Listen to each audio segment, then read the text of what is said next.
All right, guys, sales. Sales is the most important section to your business. First rule of the sales is that it is a practice that is always evolving. So you can consume this training, but realize that mastery is a lifelong system. Some useful tips to use is to revisit this training, see what you're implementing and what you're not implementing, and record your progress. All right, we're going to talk about preparing as far as your prep. This section is about some of the things you need to do in order to be ready for your sales call or meeting. Number one is to get comfortable with being rejected. How many of us have been rejected all of our life, or that we were the black sheep in the family, or that that you were the one that always had the vision and the dream, as far as you always seen something and you just wanted to do something, you had the faith to go and do it, but you've been rejected so many times. Now you don't step out there and go and do it anymore because you're like, man, I don't like being rejected. Nobody likes nobody likes being rejected. We all want to be accepted. We all want to be able to move forward and everybody just be buddy friends with us. That's not going to happen. That's not life. So you got to be comfortable and be best friends with being rejected. That's how you end up becoming successful. Make sure your pride is obsolete. Guys, humility is everything. Humility is the keys to success. So don't let your pride get in the way. Don't judge your prospect. Guys, by you judging somebody, you never know who actually has that $1 million that wants to invest into your consulting business. You never know. So never judge. Always understand that you and the prospect are there for two different things.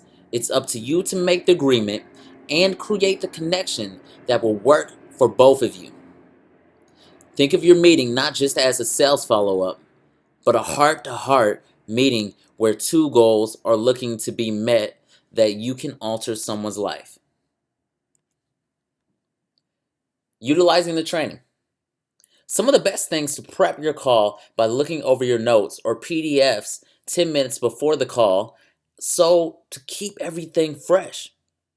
Stay stress-free, and in the game, you have to focus on the call or meeting ahead. Don't let anything take you out of your element. Choose the right environment that will help you to not be distracted nor give you a bad look. If on the phone, stay away from noisy areas. If in a meeting, choose a place that is business professional. Sales is in your DNA. Sales is a natural thing of life. Every time you persuade someone to try something, watch something, recant their opinion, you are selling them. The first thing to realize is that everyone has the potential to sell. One of the main setbacks of this is your confidence. So for example, guys, have you guys ever been to a movie? Of course you have. You've been to the movie theater before. And so when you see a good movie, what are you doing? You're telling everybody about it. You are selling that movie to everybody. There might have been some people that, man, I think that movie's going to be whack. And you're like, no, that movie is phenomenal. You're selling them right then and there. And it's just something that we do naturally. We sell everything. Everything. Why confidence is so important in sales. Confidence can be sensed when you approach someone with confidence. They feel secure that you can deliver. This automatically gives you dominance in the conversation. Your client will feel as if you already have the answer and this isn't your first rodeo.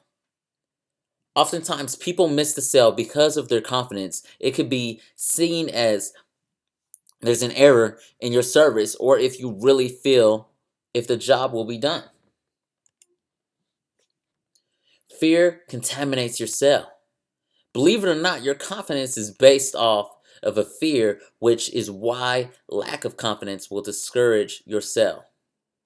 So even though selling is a natural human characteristic, sales are contaminated psychologically because sales are all psychological. Steps to conquering fear in selling.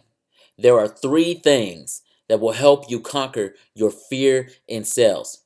Number 1, recognize your value. Know your worth, guys. You absolutely have to know your worth. Understand who you are and understand your worth. Don't compromise. Don't settle. Number two, practice until it becomes natural.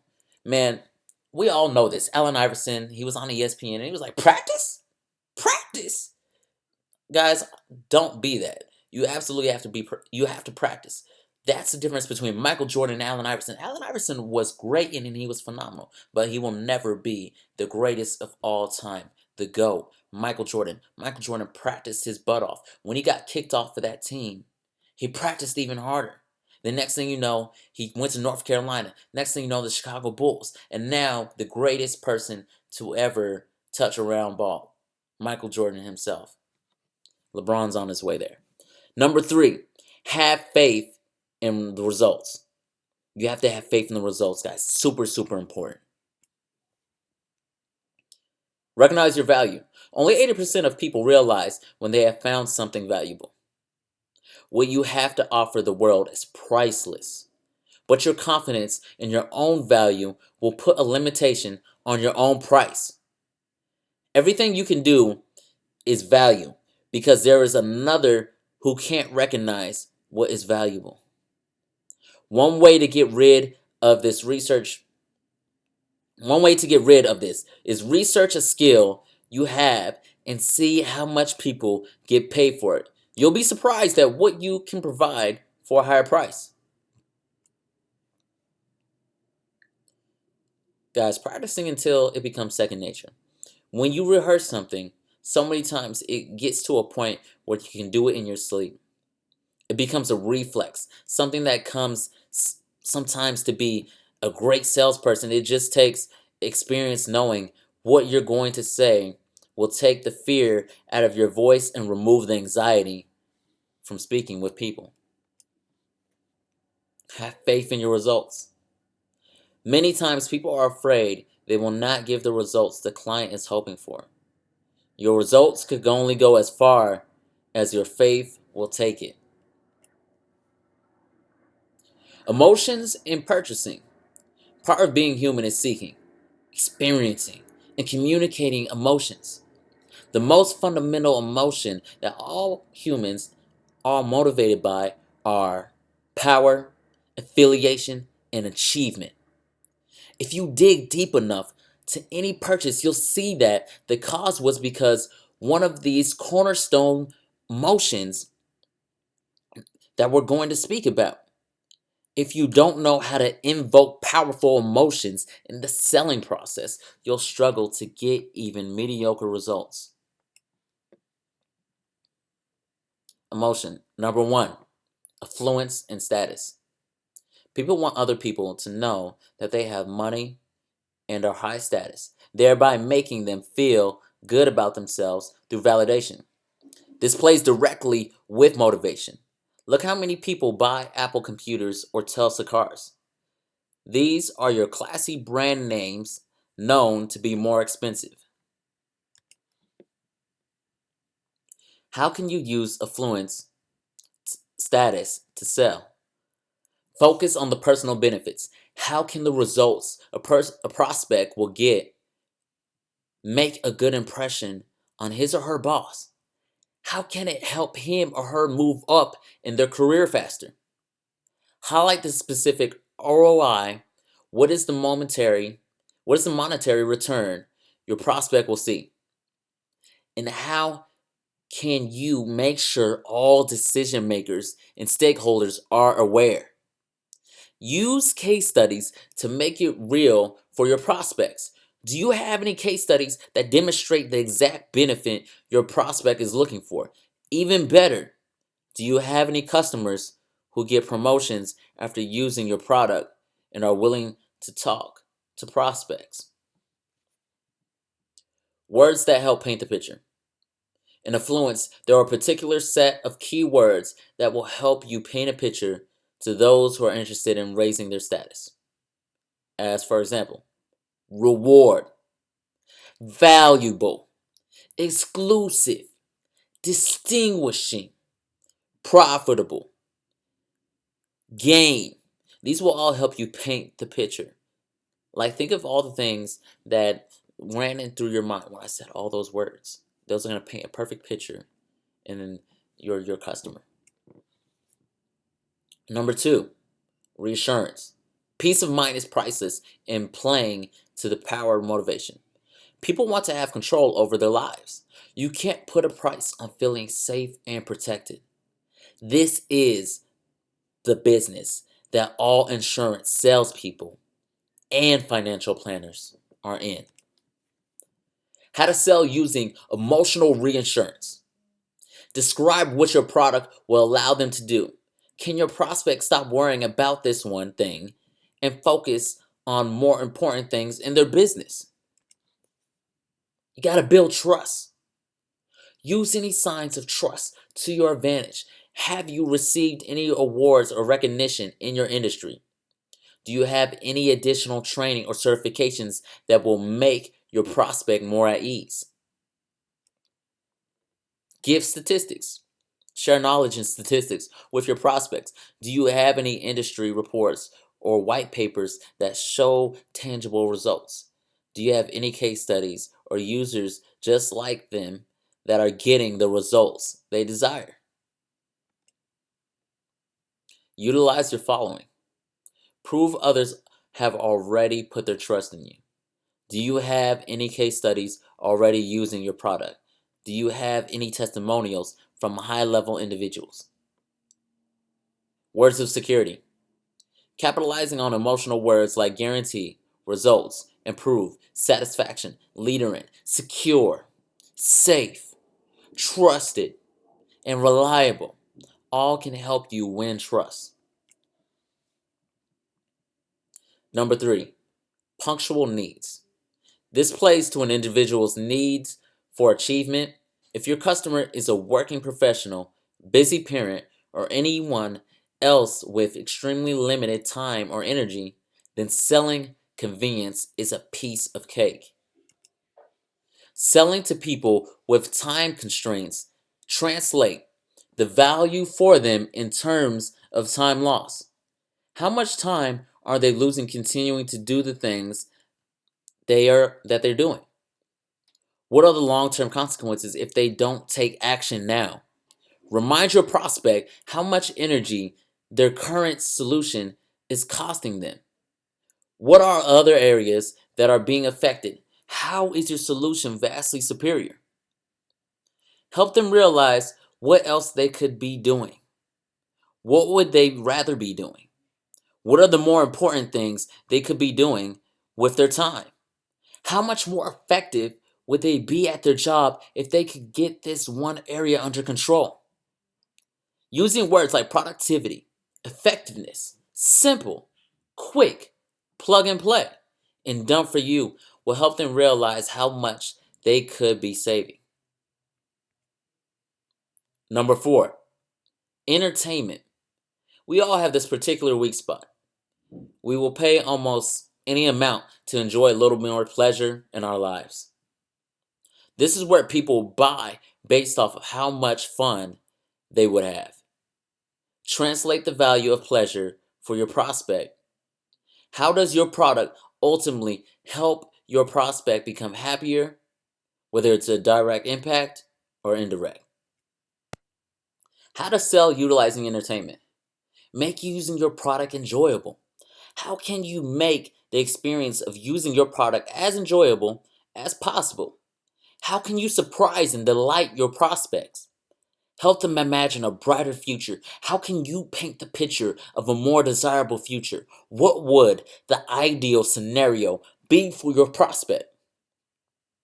Choosing words such as fun, please, imagine, enjoy, satisfy, you, delight, and opportunity. Play to the pleasure emotions. Number five, empowerment. The whole self-improvement industry is one of the most lucrative industries of all time. Power is the main driver of motivation in this category. Americans are spending over $11 billion per year, and it continues to rise. Every human has dreams and aspirations. If you can help them become a better person and reach their dreams, you've not only helped someone, but also found a means of constantly making money. This includes everything from fitness to finance to emotional health and so much more. Using empowerment to sell. Proudly present and publicize awards and recognition your customers have received. Have any of your customers made headlines after utilizing your product? Do you have pictures of your customer receiving their accolades? Offer to highlight your prospect if they go with you. Does your prospect need publicity that you can offer? Would they make a good case study? Choosing words like image, respect, powerful, reputation, prominence, influence, and prestige are sure to invoke emotions. 3-step selling solution. When selling, there is a 3-part action plan, and that's number 1, creating the scale. Number 2, framing the scale. Number 3, closing the scale. Create your scale. You don't want to offer to sound too generic. Your goal is to relate to the people you're selling to. By now, you know that if you give people too many options, they often choose none because they slip into analysis paralysis. You don't want to confuse your potential buyers. Show a targeted offer that will help them. Instead of telling people, here's all of my stuff, say, here are 5 categories of my stuff. Pick which one is right for you, then pick the item in that category that is right for you. Understanding the scale. To create your scale, you want to first find and understand why people will want to buy it. Once you figure that out, you'll be able to sell anything you like. Here are some reasons why people buy. Basic needs. People buy off basic needs and what they need to survive off. If your offer is seen as a necessity for their business, then they will see the value in buying. Convenience. You need something now and will take you the easiest or fastest path to get it. Think about the last time you were thirsty and found the nearest beverage of choice. This could be choosing the safer vendor. In this case, you're purchasing something to increase comfort or efficiency. Replacement. Sometimes you buy because you need to replace old things. You have like clothes that are out of date. A replacement buy could be moving from a VCR to a DVD player. If you can show what your prospect has is updated and they need what you have, then you make your offer draw your prospect closer to credit cards and making the purchase. Scarcity. This could be based around collectibles or a perceived need that something may run out or have limited availability in the future. Additionally, there's a hope to gain a return on investment, such as collectible or antiques, anything that occurs value over time is fair game for this category. Make your offer special and make the customer see that it is scarce. Prestige or aspirational purchase. When something is purchased for an esteem related reason or for personal enrichment. Emotional vacuum. Sometimes you just buy to try to replace things you cannot have or never will. Lower prices. Something you identified earlier as a want is now available at a lower price than before. Maybe you were browsing for a particular large screen TV and you saw a great summer deal on the same TV. Value. When the perceived value substantially exceeds the price of a product or service, this might be something that you don't particularly need, but you feel it's too good of a deal to pass up. A great example is stuff that is placed near the checkout counters of stores. Recognition. When purchasing a category you're unfamiliar with, branding plays a big role. Maybe you had to buy diapers for a family member and you reached for Pampers because of your familiarity with the brand. fad, or innovation. Everybody wants the latest and greatest. This could also be when someone mimics their favorite celebrity. Compulsion. Some external force, like school books, uniforms, or something your boss asks you to do, makes it mandatory. This often happens in emergencies, such as when you need a plumber. Ego. Sometimes you make a purchase to impress, attract the opposite sex, to have something bigger, better than your friends or other people in your life. This purchase goal is to look like an expert, to meet a standard of a social status, often exceeding what's realistically affordable to make it at least seem like you operate at a higher level. Niche identity. Something that helps bond you to a cultural, religious, or community affiliation. Maybe you're a Harvard alumni and a Yankee fan who keeps kosher. You can also find anti niche identity by rebellion, assuming you're pretty comfortable with irony. Peer pressure. Something is purchased because your friends want you to. You may need to think back to your teen years to think of an example. Reciprocity. This happens when somebody, usually an acquaintance or someone with a rare gift worthy, buys buys you a gift or does something exponentially nice or unnecessary. Now it's your turn to return the favor at the next opportunity. Empathy. Sometimes people buy from other people because they listened and cared about them, even if they had the lesser value alternative. Addiction. This is outside the range of the normal human operating system, but it certainly exists and accounts for more sales than any of us can fathom. Can you think about the last time you bought something and fully explain the reason why? Fear. From pink taser stun guns to oversized SUVs to backyard bomb shelters, some people make a lot of purchases based on fear. Indulgence. Who doesn't deserve a bit of luxury now and then? So long as you can afford it. Sometimes there's no better justification for that hour-long massage, that pint of Cherry Garcia ice cream, or that $75 bottle of 18-year-old single malt scotch, other than you're worth it. When you figure out your audience behavior, you're able to create the right offer and frame it to meet their needs. It's simply supply and demand. But what are your prospects' real demand?